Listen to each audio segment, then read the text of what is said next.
Halo teman-teman, selamat bergabung kembali di channel saya. Semoga selalu sehat, rezeki berlimpah, dan senantiasa dalam lindungan Tuhan. Hari ini tetap kita kawal peristiwa ibu dan anak di Subang. Seperti yang saya bilang kemarin itu, dengan berpindahnya Yoris ke kubu bapaknya, akan ada suara-suara merdu yang dilontarkan dari pihak yang berseberangan. Dan ini juga sudah terjadi. Yang membuat saya menyesalkan adalah saat satu tim mengapa tidak bisa melihat adanya sebuah kejanggalan, terus berpihak kemanakah kalian? Berpihak kepada para saksi atau berpihak membela para korban? Ini yang jadi pertanyaan saya. Saya ulangi loh ya. Berpihak kemanakah kalian? Berpihak kepada para saksi yang satu tim? Ataukah berpihak kepada para korban, Ibu Tuti dan Amel?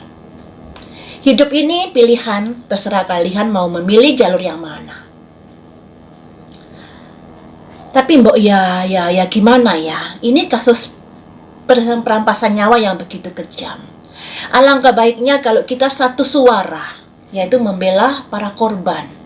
Korban ini sudah meninggal. Siapa lagi yang akan membela kalau tidak kita?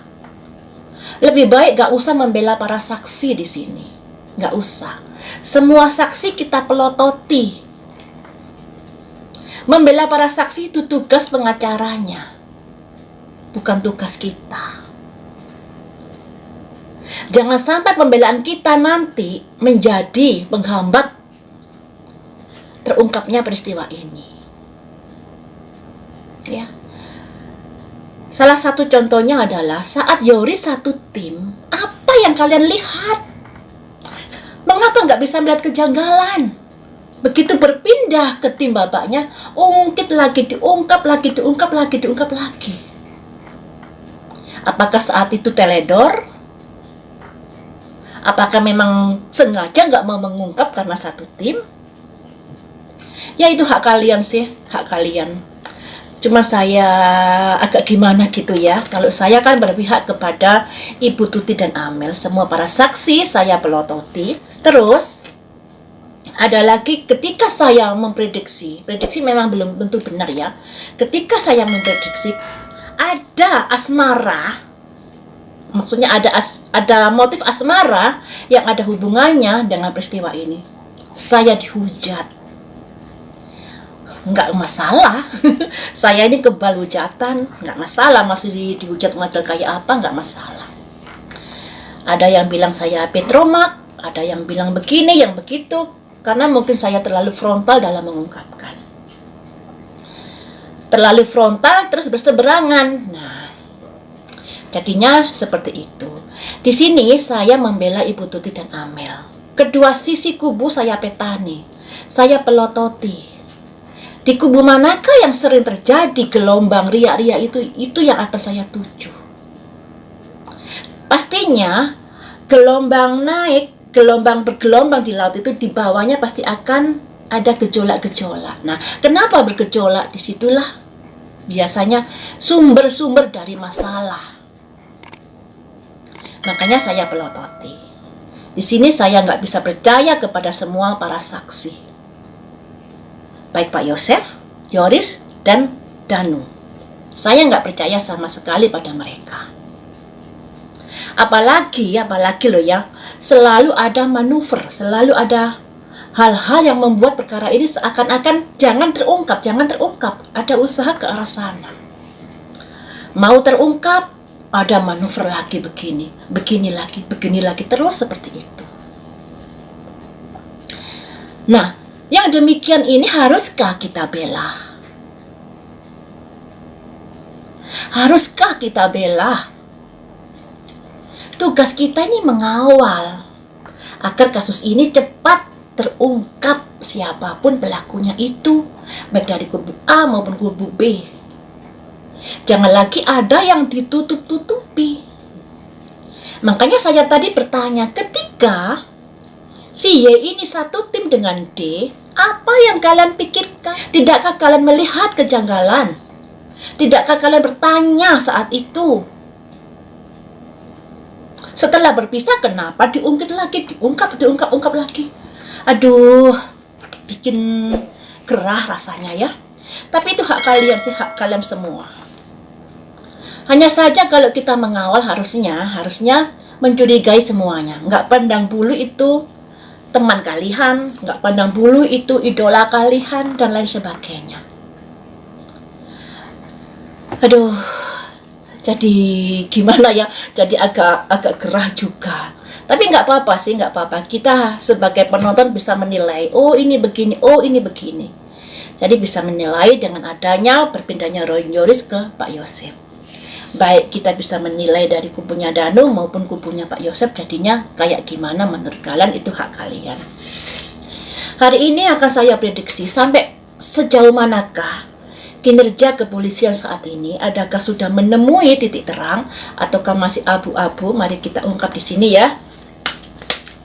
Semoga saja kita nggak fanatik di sini, hilangkan kefanatikan, ambil sisi positifnya pembelajaran ketika Yoris berpindah ke tim bapaknya. Ketika saat satu tim dengan Danu, kalian eluh-elukan, kalian idolakan, bahkan kalian nggak bisa melihat kejanggalan dan lain sebagainya. Tapi ketika sudah pindah satu tim, berbalik arah menyerang semuanya.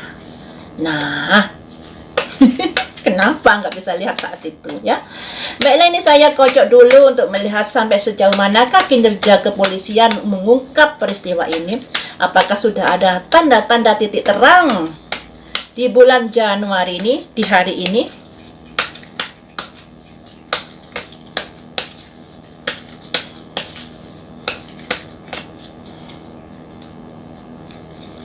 Ada simbol komplit, permasalahan yang sangat komplit di sini. Saya ambil 5 kartu, adakah titik terang? Ada blessing, pemberkatan, ini yang bagus.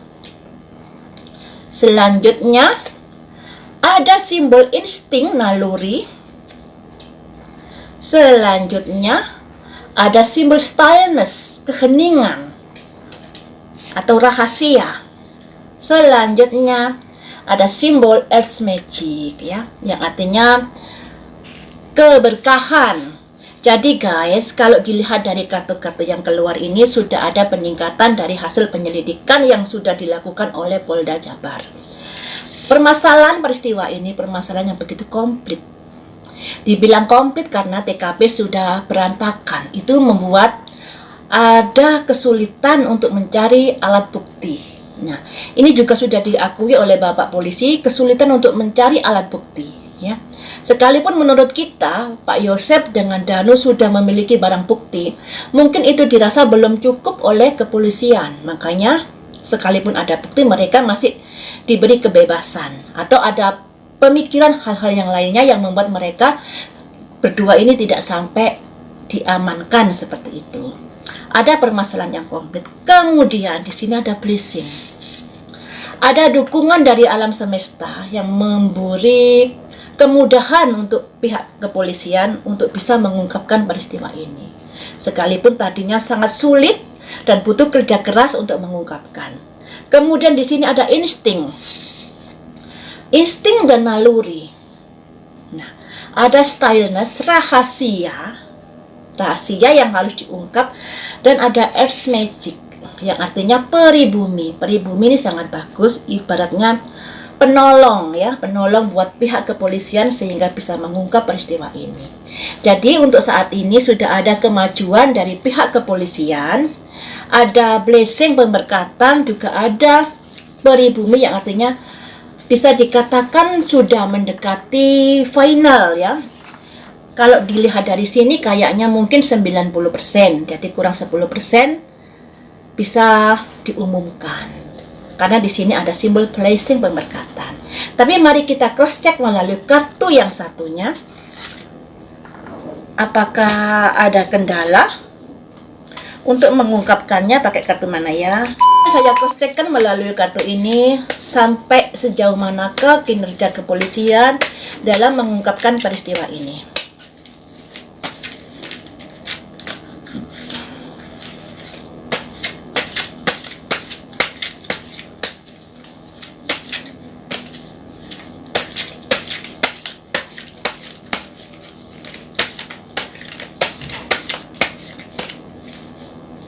Sampai sejauh manakah pihak kepolisian mengungkapkan peristiwa ini?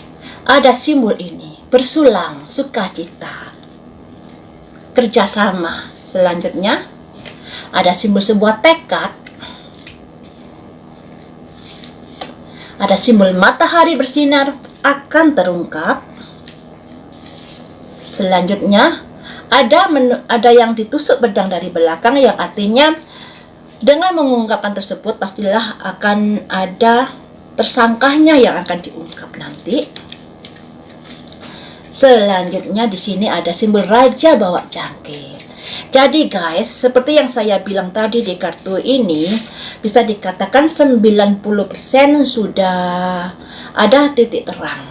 Dan di kartu yang ini juga begitu. Bisa dikatakan 90% ya. Ada simbol ini, bersulang, sukacita, keberhasilan, merayakan sebuah keberhasilan. Dan di sini tekad bulat untuk mewujudkan, yang pada akhirnya ada simbol matahari untuk menetapkan tersangkanya. Dan di sini ada simbol raja bawa cangkir dan bawa trisula, yang artinya sebuah keputusan yang akan diambil untuk mengungkapkan peristiwa ini.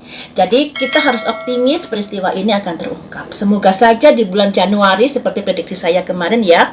Semoga saja. Tapi yang namanya prediksi juga bisa salah. Harapan saya bulan Januari ini bisa terungkap. Harapan saya seperti itu. Dan di kartu-kartu ini menunjukkan jika pihak kepolisian sudah bekerja keras dalam hal ini, akan saya prediksi lagi apakah nanti ada yang dikambing hitamkan seperti kekhawatiran kalian. Kalau menurut saya sih, kalau misalnya kedua belah pihak ini kan sudah didampingi pengacara. Pengacara ini bertugas mengawasi proses dari penyidikan kliennya. Kalau misalnya yang berwajib melanggar aturan, tentunya pengacara akan mengingatkan, melindungi kliennya. Jadi saya rasa tidak ada kambing hitam buat mereka-mereka yang sudah didampingi pengacaranya ya. Jadi jangan ada lagi gembar-gembor ditumbalkan kambing hitam dan lain sebagainya di sini. Akan saya ungkap. Yang menjadi tersangka nanti, apakah benar-benar terlibat dalam perkara ini ataukah itu dikambing hitamkan? Mari kita ungkap di sini. Ada simbol ini. Simbol ini sebuah perbuatan yang harus dipertanggungjawabkan. Penghakiman. Nah, adanya seseorang yang dipanggang di api nih, yang artinya memang orang itu sudah melakukan kesalahan dan harus mempertanggungjawabkan perbuatannya. Jadi di sini tidak ada kambing hitam. Apa yang diumumkan nanti, siapa tersangkanya, memang orang itu sudah melakukan sesuatu yang melanggar hukum. Ini ya. Jadi seperti itu ya teman-teman. Sampai di sini saja dulu, lain waktu kita sambung lagi dengan prediksi yang lainnya. Terima kasih sudah setia menonton di channel saya, dan tetap kita kawal peristiwa Subang ini walaupun sudah agak membosankan. Ya, tetap kita kawal, semangat sampai ke meja hijau.